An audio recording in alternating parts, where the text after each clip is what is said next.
Is climate change funny? No, it's not. It is a serious threat for mankind and the planet, and people and animals and whole ecosystems will die. And we do little to nothing against it. So why not have a laugh about it? Hello, my name is Ian DeBay, and this is the Good System, the podcast where we try to make the current system change to a good one. And climate crisis will always be here, always be there, even if we change the system for the good. So we have to talk about the climate crisis. And in special, we talk today about climate crisis comedy. Yes, an alliteration. It's always good. It may be a hard topic for some because the climate crisis is life threatening, as I said in the introduction. And people may have problems with making fun about life threatening situations. But as I will say later in more depth, humor and comedy is necessary to survive in dark times. It helps people understand the things or just release fear or anger. And so it's very important. And we should not discuss if it's okay to make fun about the climate crisis. I think it is necessary to make fun about the climate change. But I know humor is helpful for some people, and for others, it's just inappropriate. We have to live with this. Humor is always this. If everyone agrees on humor, I don't think it makes a good job.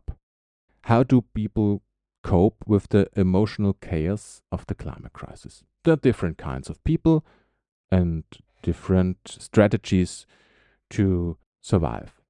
Some get really deep into information. They may become even some kind of climate scientists because they read as much and get so much statistics and everything and know everything about the climate crisis. No, they don't, because it's such a big crisis. A crisis that is involved in every system we have, in the political system, in the economic system, in society. Everything is influenced by climate crisis. But people try to know as much as possible. But there are also other people. People who do not want to know everything. People who are ignoring the climate crisis, or even worse, there are people who are denying it. Yes, it may be news for you, but there are people who are ignoring climate crisis, although they made an evolution. At first, there were people who denied that climate crisis existed, actively supported by the fossil fuel companies. Then, after some time, when it wasn't possible anymore to really deny that climate change is happening, these climate change deniers said, okay, there is climate change, but there was always climate change, and we humans don't have to do anything with that. And I think this is really funny, because why do people know that there was always climate change? Because of the same scientists who found out that there is human caused climate change. So the deniers think, okay, what they said about there was always climate change, I believe, because it reflects my vision of the world. But the other things that would mean that I have to change anything about my lifestyle, I ignore. Yeah, okay. This was this stage of evolution, and now I believe the stage we are right now is okay. There's climate change. Okay, it is made by humans, but it's too late to do anything. So just don't change anything. Yeah, that's it's just stupid. It's not too late. It's never too late. Every tenth of a degree is important. So we have to do everything we can to not raise the temperature as much as it does. Was this understandable? No? What I mean, we will not stop human made climate change. That's too late. There, the climate deniers have a point, but they ignore the fact that it's because of the climate change deniers, that it is too late, because they always prevented us of doing more. To find a small conclusion of this rant, we have to do so much that it doesn't get as hot as it as we are on track right now, because then this whole planet wouldn't be livable. We have to make it livable for humans. Okay. Um, this was a little bit much of a digression, and you may not even remember what I was talking about. I was talking about how people cope with the climate crisis. And they are the ones who get all the information they want to have, and they're the ones who are the deniers or just ignoring the facts.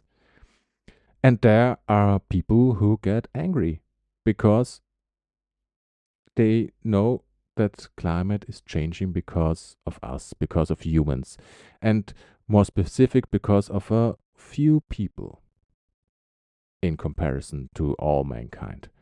And that these people who are causing climate change are also doing everything to prevent us from changing the change, for making progress in a sustainable society, to become a sustainable system, a good system, and that these people who are causing the most damage are often those who suffer the smallest amount. And you get angry, and I have to admit, I still am partly in this group, but I evolve now live on this podcast and on my blog, where I wrote an article about this. I evolved to become to the fourth group, to the ones who try to understand and cope with the climate crisis with humor. And this I think is often evolution. First, maybe you say, okay, no, there is no climate change. Then you get some information and you dig deeper into the subject and get more information and more information. And the more information you get, the more you get educated, the angrier you become. And you begin to have rage against all the people who are causing this crisis. And after some time, in the period I am now, you realize it's not senseless, but you don't achieve anything if you're just angry. And you start with sarcasm and cynicism. Cynicism? Is it cynicism? I think it's cynicism. Yeah, you know what I mean. You start with sarcasm and cynicism and maybe even dark humor to cope with this. It's okay. These are mostly my favorite kinds of humor, but I think we have to evolve even further. Because what do we want to achieve? That's what I talk about a lot. What is our goal? And what's our goal with comedy, with humor about the climate crisis? I think there are more than one. First is the personal goal, and my personal goal is to cope with it, to make it understandable, to release my fear and my anger. And humor is a great tool to do that. The other goal is to spark action, to motivate people to do something. Because, as I said earlier, we have to do everything in our power to reduce the um, the climate change as much as possible. And so we need all the people, because all the people are involved in this. We are all in one boat called planet Earth. And so we need everyone to do something. And I don't think you can motivate the people with anger. You can do that, but only if the anger is targeting someone or something else. But we are all in this together. So we would target the anger to ourselves, not maybe personally to the person we are, but to our peers. And they may get offended. And it's okay to offend people if you get the reaction you want to get, motivation to do something. It's not okay to offend people just to offend them, and there's nothing coming out of this. Offense is often necessary to get progression, but not if it's just to make someone pissed. We have to get everyone into the boat, into working together to change our way into a hot planet. And I think humor is a great tool to get to people, even if you offend them. Humor is much better than anger. If you're just angry and offend people, people will block. People won't let get you near to them, won't listen to you. Maybe the opposite. They will do the opposite you want, just to be against you who offended them. But with humor, we can people motivate to do something. That's why humor is so important. And we have examples from the past. The climate crisis is not the first dark period in human history. The first thing that comes to mind, especially if you are living like I am in Austria, the Holocaust, the World War II. And I don't talk about the Nazi comedians who made fun of the victims and were just rude and not funny, and mostly were paid propagandists. I talk about the Jewish comedians and comedians from other groups who were chased and killed by the Nazis, because they already did some comedy about the Holocaust during World War II, during it was happening. And much more, of course, in the aftermath of the World War II. And these comedians often were the first people who talked about what happened in the concentration camps, who made it understandable, who helped themselves to understand and to come over it, and also helped all the others who suffered in these camps or who had relatives who were killed in these camps to come over it, at least a little bit. It was therapeutic for all of the people. And that's the power of comedy. It helps people to overcome difficult times. It helps people to come together and make something beautiful. And this brings me to the next point. Who can make jokes about whom? That's very important. To stay at the example of the Holocaust. It's totally okay if Jewish people and other groups who were chased by the Nazis make fun of it, because it helps themselves. But it's not okay for people who were the offenders to make fun of the Jewish people and other victims. A good rule of thumb is if your joke could end up in a Nazi newsletter, it's not a good joke. And so it is in the climate crisis. But there's one difference. In World War II, it was very easy to know who were the bad guys and who were the good guys, who were the offenders and who were the victims.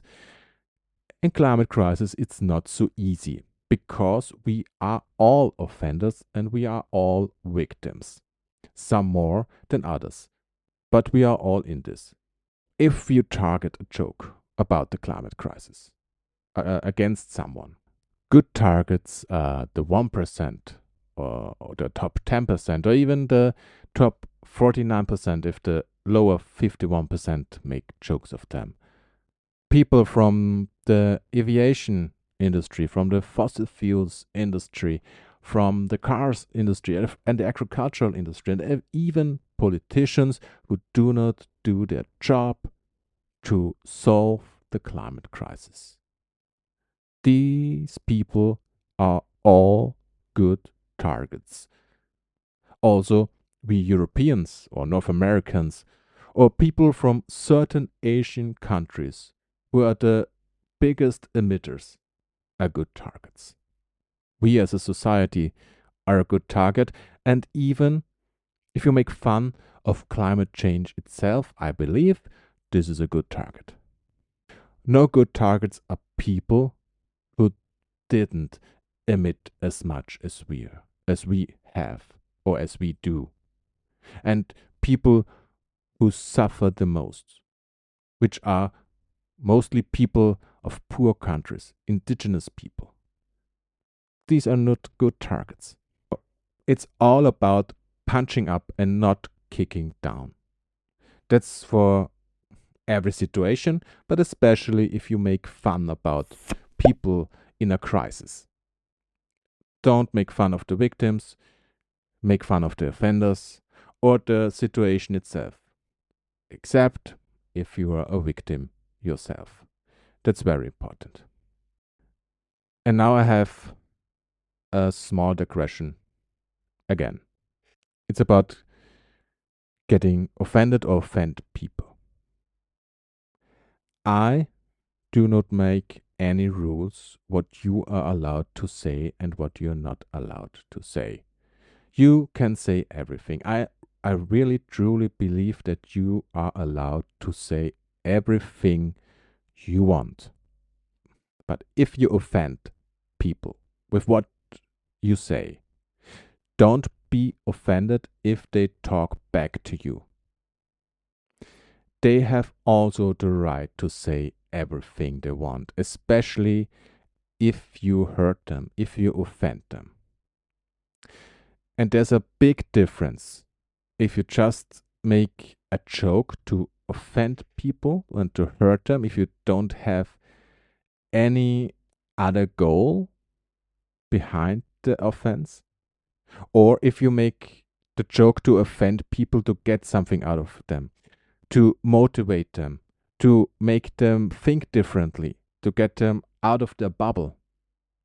So, what I want to say, you can make a joke about everything you want and about everyone you want, and you can make it how you want to do it. But which kind of joke and how you tell it tells a lot about you. And something more, it's not only important who is the target of the joke and how you tell it, it's always important who are you telling it. It's you can make different kind of jokes for different kinds of people. If you are with your best friends, you may be able to make political incorrect jokes because they know who you are and how you meant it. But if you are on social media, for example, and you make an offensive joke or a political incorrect joke, yeah, it's maybe not the real place to be to do that. Of course, you may do it because this kind of jokes become the most reactions, and this is what the social media likes. And so, yeah, that's a whole other problem. We talk about humor and comedy today in this episode. To come to a conclusion. First, it's not only okay to make fun about the climate crisis, I think it's necessary, but it's important how you tell the jokes, what kind of jokes you make, and it's also important who you target with your jokes. Both who is the target of your joke and who is your audience. And it's always about punching up and not kicking down. That's very important. And offending people can be a good thing if it isn't just to offend them, but to spark action, to motivate people to come together and try to solve the problem. And it combines the target because we're targeting our comedy, our humor against the offenders who are the biggest emitters in the world. But we are more. We have just to get the people all together on our side. Now we have come to the end of this episode, and I will tell you some basic administration stuff. But if you stay tuned till the end, I will tell some jokes, some climate change jokes that I think are okay to tell. And yeah, you can use them if you want. And you can tell me jokes yourself. And this is the perfect transition to the administration part of this podcast. You can reach me to tell me the jokes on all kinds of social media. If you want to find me, the best way to do it is to go to my blog, iandabay.com. You find the link in the show notes. On this blog, I wrote an article about humor, about comedy and fun of the climate change. And if you don't want to listen to me but read it, then you can go there. But now it's too late because it's the end of the episode. And if you listen to this, you have already listened to me ranting about all this stuff. So yeah, but go there, read it. It's free, and if you want to watch some video made with this audio, then go to YouTube or maybe even Spotify. You find the links in the show notes, and you can subscribe there to don't miss any new episodes. And you can, of course, subscribe on your favorite podcast app to get all future episodes of this podcast. And one more thing, I also have a newsletter which comes once a month and in which I talk about what happened the last month. It's Ian's review. The link is also in the show notes. I guess that's it for today. And now stay tuned for some jokes I will tell you. Thank you for listening. My name is Ian the Bay. This is the Good System Podcast. Till next time. You know it's bad when your weather app has a doom scroll mode. I'm so environmentally friendly, I only use sarcasm to burn fossil fuels. What did the glacier say to the sun? I'm feeling a little melted today. They say laughter is the best medicine. Let's hope it's also a good sunscreen, because things are heating up. Do you remember when glaciers were cool?